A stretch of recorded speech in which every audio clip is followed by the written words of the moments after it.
I decided to share with you my fall into teaching and my love of the aha moment.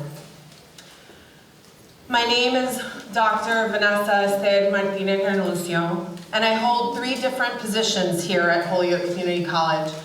I'm an associate professor of anthropology, I'm the sociology and anthropology program coordinator, and I'm the honors program coordinator for the whole college. It's a mouthful. I'm Boricua, and Espanol is my first language, although all of my schooling was done in English. I remember being about 10 years old and taking inventory of the things that seemed to make my family different from other families. Both of my parents worked a lot. We lived far away from our extended family, while my classmates seemed to have extended family all the time around them. Cousins, barely know my cousins, to be quite honest. And my parents didn't really have any friends. In fact, they really focused all of their attention on my brother and I, and creating a very close-knit family of 4. My parents saved money to send my brother and I to private Catholic schools from K through 8th grade. Education was a priority in our lives, as both my parents recognized it as the great equalizer. This is the context that I grew up in. I was an extremely curious child who liked to ask a lot of questions. My favorite one started with why. Why does God allow pain? Why do people have to die? Why do some people live in cardboard boxes?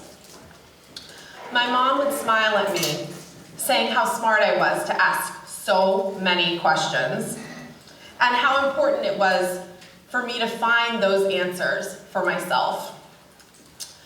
Thus, I learned early on the importance of asking questions, but also to look and search for the answers for myself. Through this process, I learned that searching for answers was just as important as posing the questions. Indeed, that knowledge acquisition was about questioning things that people assumed to be true, and that learning was a constant pursuit for potential answers. In the 7th grade, I started to use poetry as in my understanding, my attempts to understand the unknown. I wrote about death, God, pain, race, friendship, the concept of home, family, suffering, joy, sexuality. In my poetry, I began to reclaim Espanol as my first language of intimacy and identity.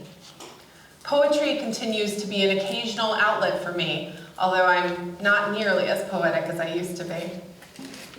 In college, I began writing more politically conscious poems with the desire to highlight how the masses remain often ignorant to the truth, even when it's in front of their face.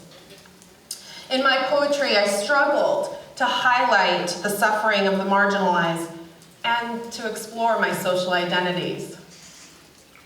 Writing down my ahas about social injustice provided me with a renewed sense of self-awareness. Now, years later, you may be wondering, which of these life stories made me want to be a teacher? Would it surprise you to know that while I loved to learn and read and write, I never dreamed of being a teacher? The truth is, I fell into the profession out of financial necessity. As a child, I wanted to be a doctor, a vet first, then a pediatrician. Then when I got to college, it was medical anthropologist and health researcher for the Center for Disease Control and Prevention in Atlanta. I never planned to teach.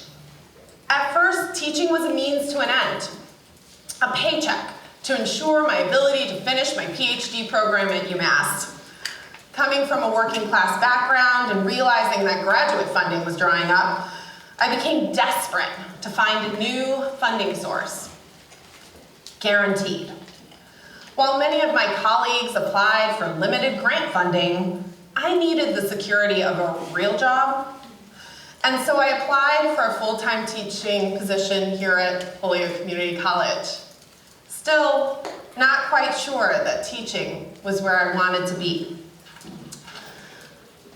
I share this story with you now because stories of uncertainty and necessity are rarely shared. People tend to talk about planning for the future, this guaranteed, already known future, and taking steps all the way to get where they always knew they belonged. And in reality, that's not what happens for a lot of people. I'm sure that there are some of you in the audience who hear themselves in my story, understanding my feelings of desperation for a job and doubt over my long-term career goals. I share this part of my story for you.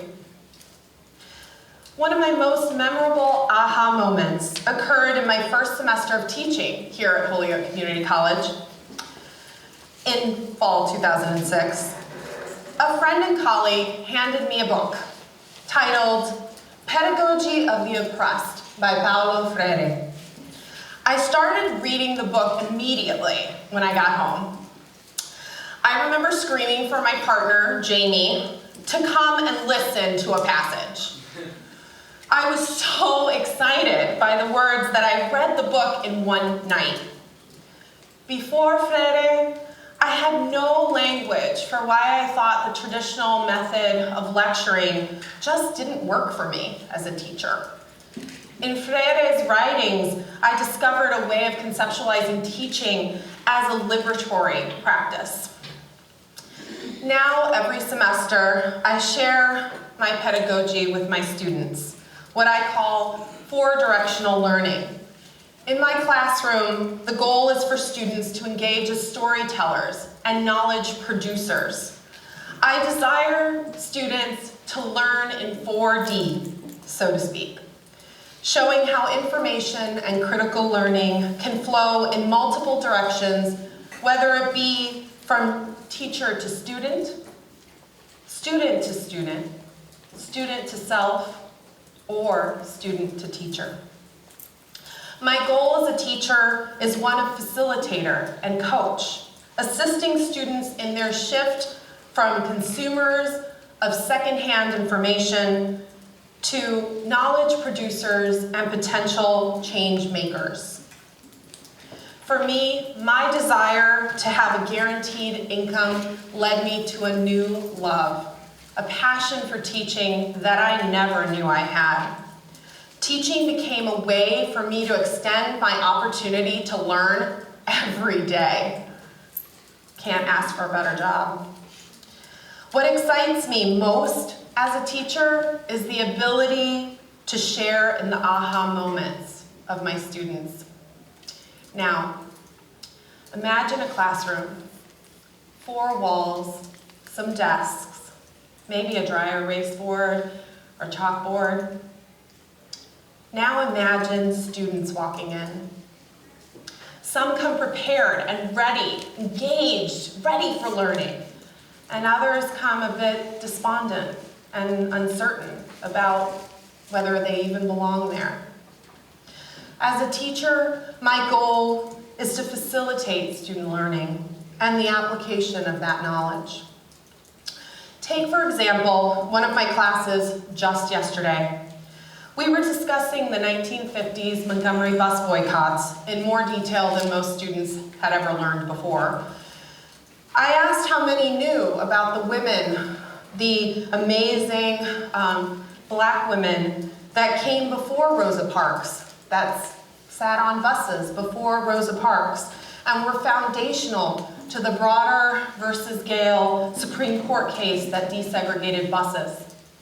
Only one student in the class knew that there were other black women activists who had taken a stand before Rosa. In the midst of the discussion, one student asked how we could use the community organizing strategies of the civil rights era to address what is currently happening in Baltimore, Maryland, after Freddie Gray's death. Great question, I responded. From there, we discussed the current state of affairs in Baltimore. For those of you that might not have heard, here's the short version. Freddie Gray was a 25-year-old African-American man who died of neck injuries while in police custody. Peaceful protests started immediately following his death. However, violence broke out 2 days ago, and the mayor has activated the National Guard. Now, turning back to my student. She is a smart woman of color whose eyes were open to systemic racism long before entering my classroom.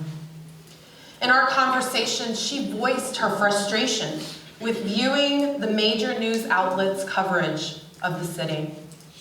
She noted the focus was on the violent behavior of looters and not the peaceful protests against police brutality. She warned students against watching the news without social context. For her, it was obvious that the media was framing the Baltimore story within a colorblind narrative. She pointed out that the media was ignoring the structural factors of poverty, racism, unemployment, and home foreclosures that could frame the violence as more than just individual responsibility and poor choices. By connecting the past to current events, she opened the door for other students to have new aha moments in the classroom around racism, around poverty, around police brutality, and around the hopelessness that we often feel when we realize that equity and justice still has a long way to go. Thursday's class will continue to challenge student assumptions about the world around them, focusing on the opportunity to use alternative media, including social media, to subvert the dominant narrative of colorblindness. Now I look around the room and I know that I, as an educator, am not alone in my belief that education should be about a series of aha moments. In the audience are teachers, students, administrators, staff, family, all invested in self-discovery and facilitation of great learning. We are people from Holyoke and beyond, who come to education for different reasons and have found a home at HCC. We come with different stories from different academic disciplines and with different ideas, but it is the love of learning that compels us towards a common mission.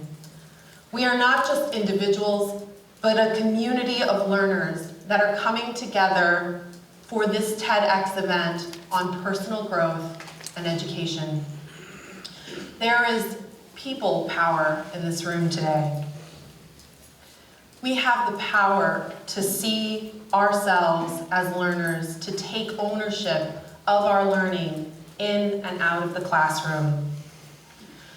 So explore, engage, be open to new ideas and experiences. Take risks, get active in your community, work towards the common good, stand for justice. Let's make the world by doing and actively seek the aha moments.